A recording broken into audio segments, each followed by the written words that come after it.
heart conversion. Because like I said earlier, to pray for your enemy is very different than praying for your wife. Right.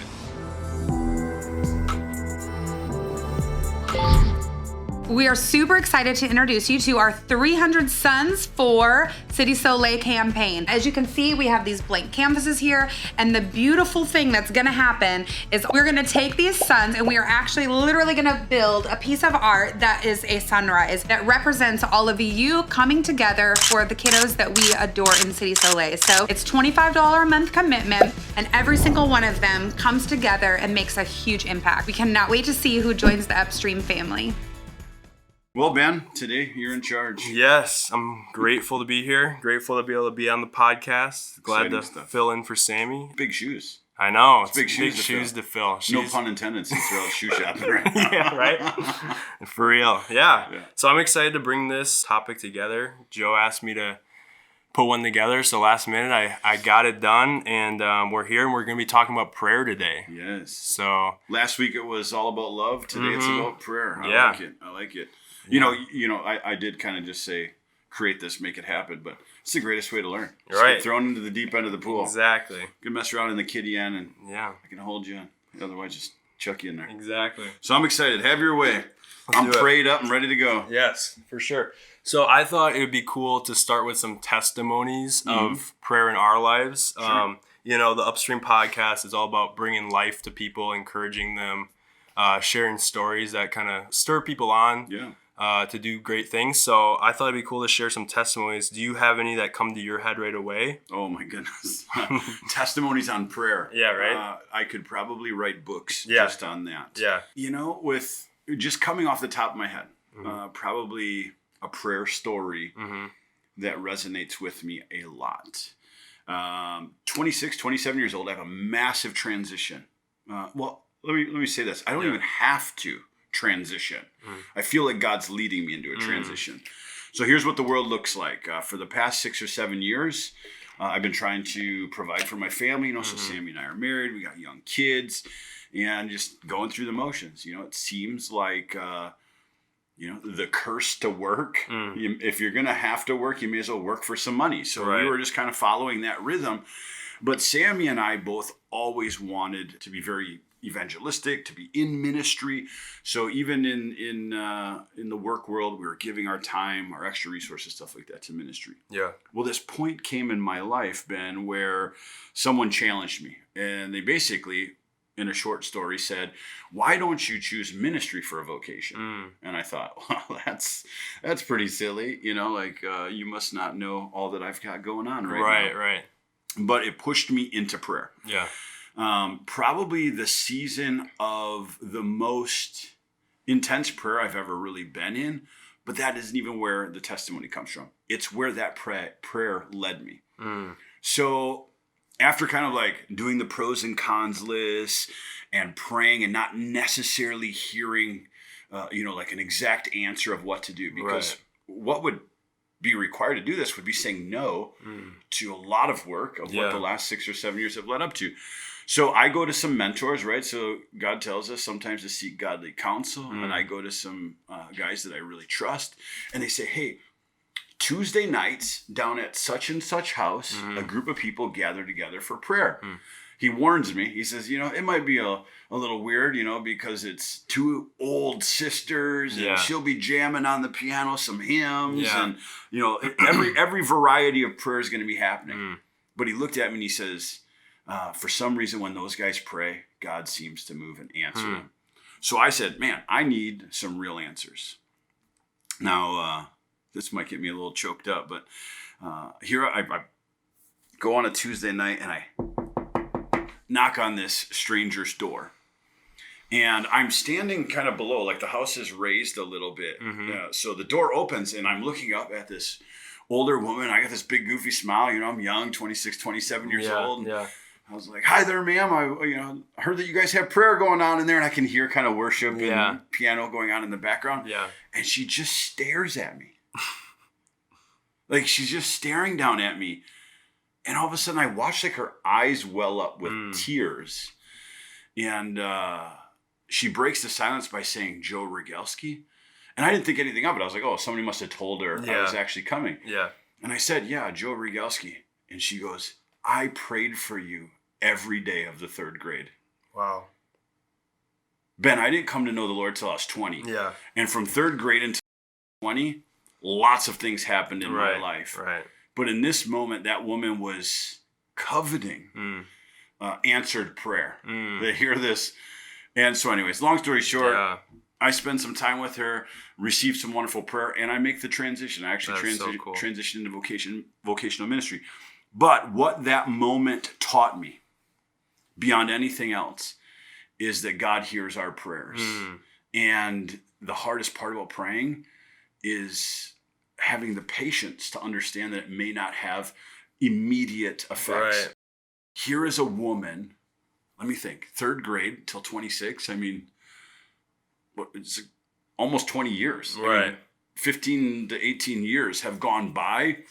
And in one moment, she just praised God for answered prayer. That's crazy. So I learned in that moment, whatever testimony is going to come from my prayers, it's going to come with patience and endurance, without relenting. And so, anyways, that's probably one of my.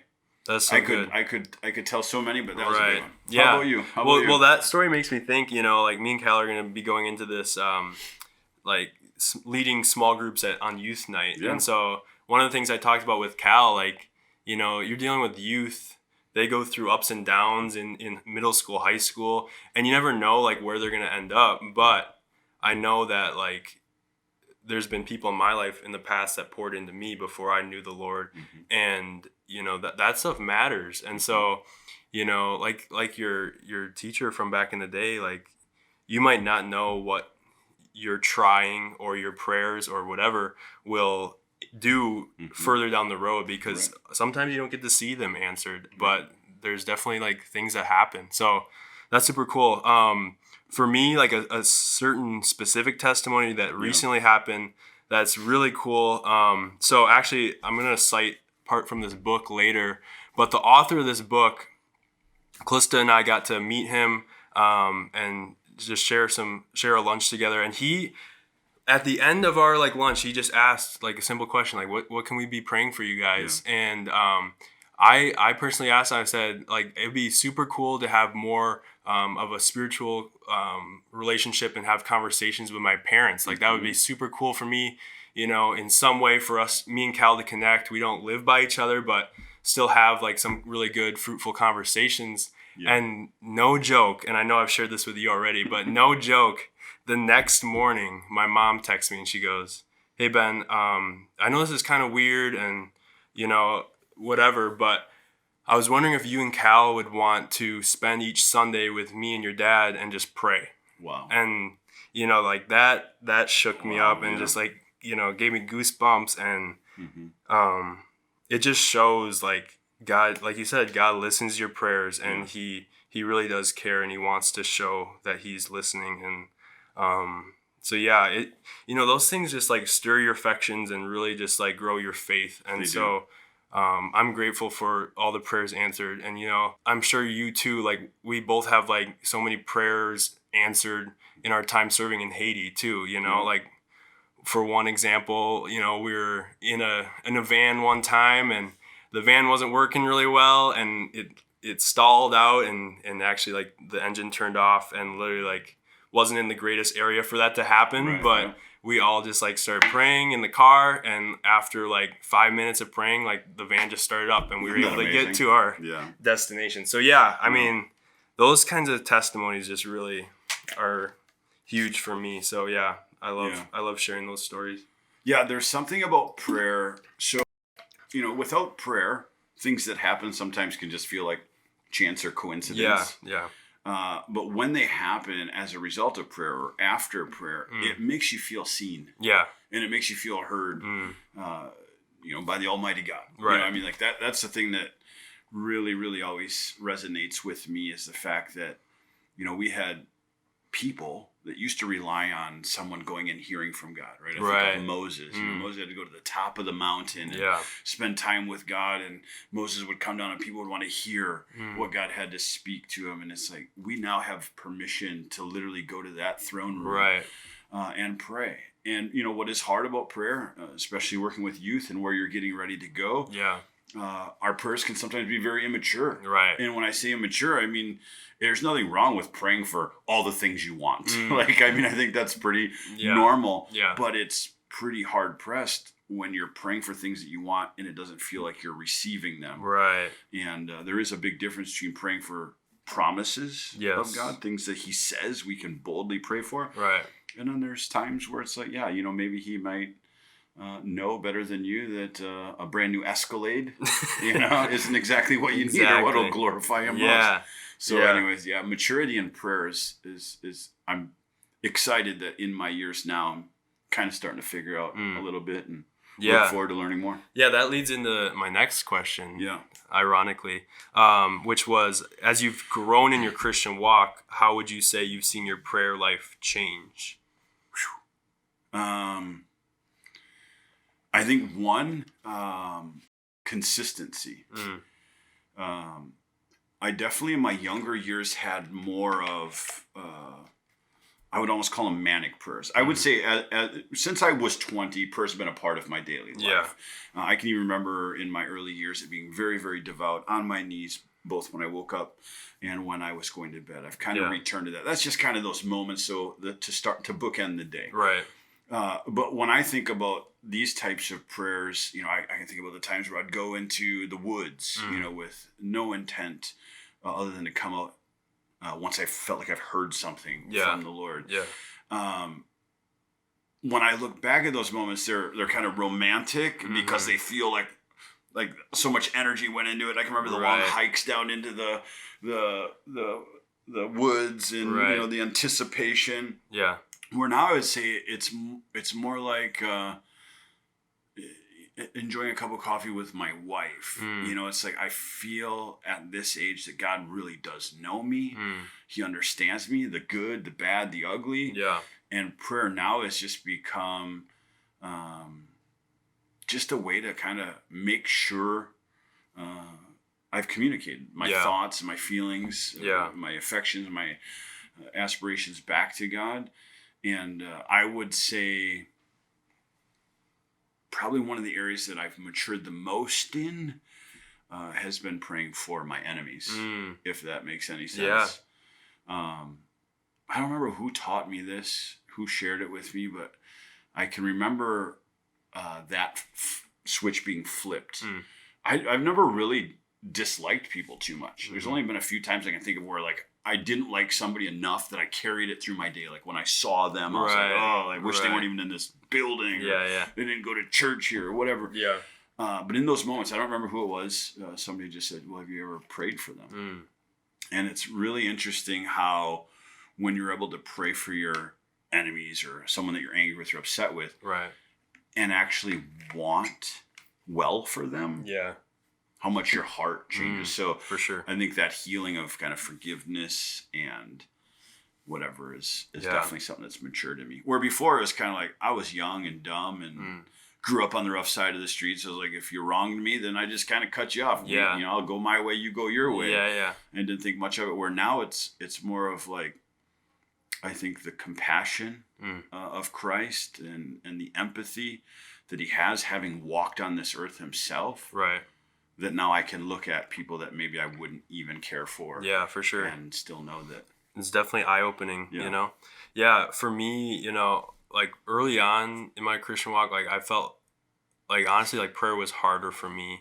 I think it was like, it didn't come like as natural. And like when Paul talks about like labor with me in prayer, like I really felt like it was like work to pray, you know what I mean? Sure, yeah. And so it was a growing process for me. But I think one of like the key things that helped me was, I think what I had seen in my younger years of Christianity was like the Catholic tradition and things like that. And if you see it from the outside, it might just look like a religious prayer and there's not much like relationship or connection in it. But once I kind of realized like it's like you're really getting to talk to God and it's like a relationship and a connection, that really changed it for me. And then also like hearing verses like pray without ceasing. Well, how does that work? Like how can you just like pray consciously throughout the entire day? But really it's like that's how you carry out your day is like a disposition towards. Right, exactly. And I think that was like a really key switching point for me when I realized like, wow, like I can't just like rely on God by praying in the morning and then just going out my day. Like there's like moments throughout the day where you just like constantly need to be praying and like keeping your mind focused on the task at hand. So that was like a big change and something that I've been able to grow in recently. So that's awesome. Yeah. I want to add one thing as you were talking to as far as maturity. Yeah. I didn't have tons of time to prep for this, but God says have a response for anyone that asks. So I'll be ready. Yes. But one of the things that is probably one of the most profound truths of my life is that if I have prayed for something, I have such incredible confidence then when things are like awry, if that makes sense. Right. I guess a great example would be like currently, in this season of life, going through a lot of just uncertainties, trials, different things, both with just the way the world is. Yeah. It's trying to respond to it spiritually, all that type of stuff. Right.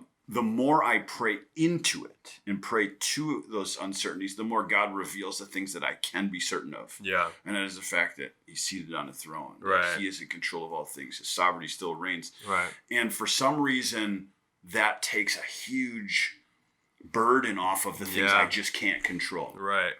So I've been in the season where I feel that there are things that God gives us as far as responsibilities. Prayer being one of them. I think prayer is the beginning step of faith, because as you said, one of the reasons why praying sometimes can feel like a struggle is because you're it feels like it's just a conversation in your own head. Right.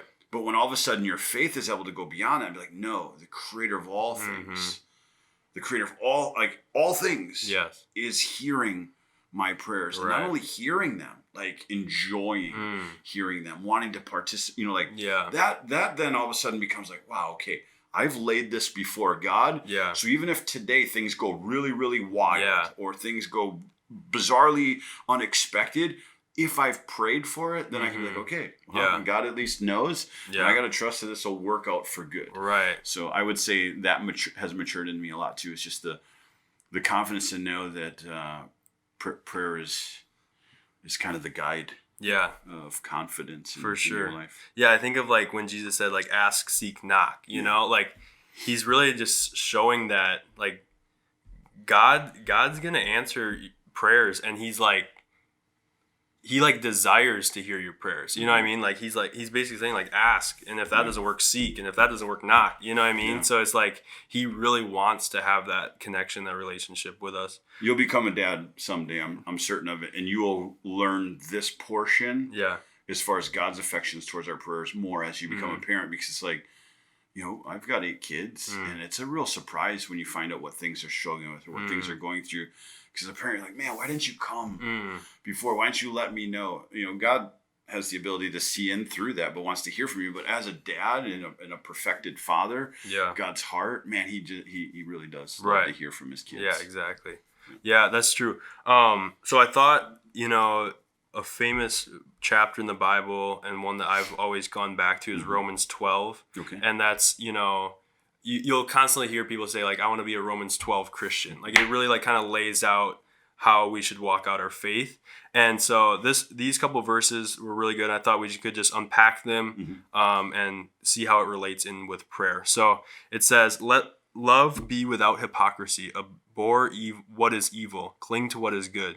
Be kindly affectionate to one another with brotherly love, in honor giving preference to one another, not lagging in diligence, fervent in the spirit, serving the Lord, rejoicing in hope, patient in tribulation, and then it finishes off continuing steadfastly in prayer. Yeah. So what? Anything like come to mind right away after hearing that? Yeah. I live in a day and age where I've grown to appreciate our differences. Where I think in my younger years, it felt natural to go towards and cling towards things that were similar or alike. Yeah. And what I mean by that is, God's heart, first and foremost, is that all would come to know him. Yes. Right? Like we all often say, well, Jesus would have shed his blood just for one. Yeah, there's some truth to that. But his heart's desire is that it was shed for all. Right.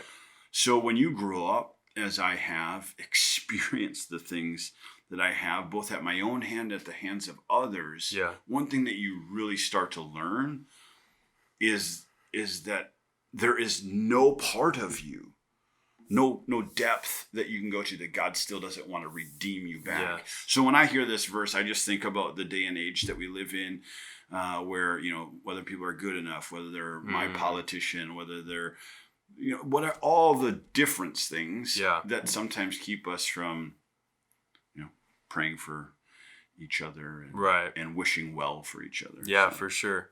Yeah, I just thought it was interesting when I read this, it gives all these, commands or things to follow. Mm-hmm. And at the end of it, he just says, continuing steadfastly in prayer, like almost like prayer is the thing that keeps you tied to these things. You know what I mean? So I just think like there's truly like power in prayer, and that's one of the things that's going to keep us, being obedient to God and following the things that this chapter says. So absolutely. So there's one more verse I thought would be cool to unpack and just kind of think about. So it's 1 Timothy 2:8. It says, "I desire therefore that the men pray everywhere, lifting up holy hands without wrath and doubting." You threw a verse in there with a therefore. Yes. So you got to know what the therefore is. Yeah, the old cheesy. I say cheesy. It's not cheesy because it's so important. I remember my first time I was sitting around a Panera Bible study, and I was so blessed to be a part of so many Bible studies at a young age with old men. Yeah. I mean, like just old timers. Yeah. It says therefore, so let's go ahead and see what it said. I actually know this verse pretty well, and it's a little bit of what I was talking about before. Is it's like, we've went through SOAP here, right? A way to study Scripture. Yep. Scripture, observation, application, and prayer. Yeah. What gets missed so many times in observation is the simple who, what, where, why, when. Paul is talking to a young church that's coming from a lot of traditions. Yep. So they're kind of asking, like, how should we pray? And Paul is urging them and telling them how to pray, but in the how, he's also telling them the who. And he's emphasizing all people again. He's saying pray for all people. And he even goes on to talk about the people, the rulers of our land and authority figures over us. Well, some of these authority figures for these guys were slave masters, or they literally look so lowly upon them. Right. So it's this huge heart conversion. Because like I said earlier, to pray for your enemy is very different than praying for your wife. Right. It's not very laborsome at all to pray for you and Callista or my children. Yeah. But to truly, earnestly pray for things that aren't your friend is different. And it boils back to the why. And the why is that God desires that all would come to know him. So, in today's day and age, we have to think about who the untouchables are. I think we did a podcast on this one time too. It's just like, who are those people that, we don't even think to pray for? Right. Oftentimes it can be inmates, those people that are in prison. Yep. There's a section of the prison that holds specific crimes that sometimes can be really bad crimes that most of us can all agree are terrible acts against humanity. Right. Yet still God desires their heart. Yeah. And I think what is amazing about our faith that is also very confusing is that as a man of faith or a Christian can kind of sound like they're judging somebody, that very person could be on the stage the next Sunday giving their testimony and you'd be applauding them as a brother or sister. Right. So I think when I hear this verse, skip waiting for them to give testimony and pray them into a testimony like Miss Dennison did for me. Right. My third grade teacher, you want to know why she probably was praying for me? I was a horrible student at that age. Yeah. I had just transferred schools. In transferring schools, she had no idea the home I was coming from, what type of stuff was going on. All she knew is here's a very troubled, problematic kid. And instead of judging me, like many teachers did, or wishing bad for me, like I'm sure some people did, she chose to pray for me. Yeah, so powerful. And in praying for me, she got the gift of seeing a 26-year-old man stand before asking her, should I quit my job and do full-time ministry? How mind-boggling. Yeah. What a reward. So it's like, shift, no matter how much I dislike somebody, no matter how much I disagree with something, no matter how much there might even be some scripture that supports some of the things I disagree in, that very person is desired by God and could be our brother and sister in the kingdom of heaven one day. Right. And most importantly, our prayers matter. Yeah. You know what I mean? Our prayers towards them and our heart towards them matter. So anyways, I get a little passionate about that one because that's so good. It's easy, like I said, to pray for certain things, especially for ourselves. Yeah. You ever feel like sometimes you just got done praying for 30 minutes and it was basically like a grocery list? Right, exactly. Yeah. So anyways, how about you? Well, yeah, I just thought like specifically, and you totally hit on this too, but the fact that it says like without wrath and without doubting, like it's two sides of the same coin of your heart's not in it, you know, like you're either praying but under your breath like just saying awful things about this person or thinking awful things, or you just are doubting God can actually do something in their life. Like your teacher clearly had faith that God could do a work in you, and that was the difference in her prayer, and you know, like God was faithful with that. I've been encouraged by this conversation. I hope other people have too. One way I wanted to end this is, so I mentioned this guy earlier, missionary we got to meet. He wrote a book called The 3 Keys of Availing Prayer, and I've been reading it recently. And I feel like it really ties in. So I'm just going to read a little bit of the book, and then we can, you know, if we have any thoughts after that, then we can wrap up. But let's see here. So it says, sincere prayers are important to God. We should never ask God for something if we can't ask it sincerely. But to ask something sincerely means that we must be willing to be part of the answer. Christ was able to pray sincerely, your will be done, because he was actively doing everything within his power to accomplish the Father's will. Are you able to do the same? Can I pray sincerely, Lord, improve my marriage if I have no intention to treat my wife any differently? Can I sincerely ask, Lord, unite your church if I still hold on to unforgiveness? Can I petition, God, bring revival to this city if I'm not actively trying to talk with people and lead them to Christ? If I don't want it bad enough for it to change my external life, then it means that in my prayer, I'm just pretending. Yeah, that's beautiful. Yeah. And that ties in a little bit what I was saying with responsibility. God gives us, I think when I was actually just meeting with a pastor this last week. Yeah. And that's been both of ours wrestling is this understanding of holy discontent. It's the only verbiage we know how to put on it because we are called to be content in all things, yet certain discontent is what moves us. It's like a burden into places. In your heart. Yeah. And as we've been pulling through this, where we've really come down to is God has given us responsibilities. So He's given us commands. You know, this is what Jesus says, depart from me for I never knew you. Do not do the will of the Father. Right. So we have responsibilities, yet we cannot control the outcome.